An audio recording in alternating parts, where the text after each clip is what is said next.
Magandang hapon mga kabady. Ito nagpapalipad po tayo ng drone. Shout out po sa ating bagong subscriber at saka sa old subscriber. No? Maraming salamat sa inyong suporta. So mga kabady, dito po tayo sa bundok ng Quezon Province. Napakaganda po dito mga kabady. Shout out sa ating lahat. Magbibigay lang po ako ng konting tips sa mga palusong. So mga kabady, ang diskarte dyan sa mga palusong ay logger. Huwag laging magbabad sa preno, logger, alalay exhaust.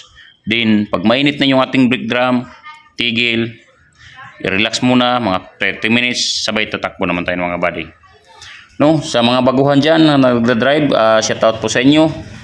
Itong tips ko, kung may mga kulang pa, at shout out sa mga veterano na dyan, kung may mga tips kayo, comment lang kayo sa baba para pagtulungan natin.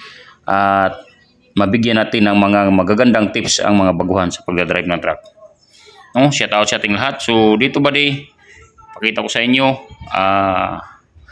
yung napakagandang bundok sa Quezon Province, Pagbilao. Ito buddy, tumigil muna kami dyan, stop over. So ako po buddy, pag alam mo na medyo antok or nag-iinit yung ating preno, sabay tigil, relax muna, pahinga. Yun. Shout out sa ating lahat. Sana hindi kayo magsasawa sumuporta sa aking YouTube channel. Mabuhay tayong mga truck driver.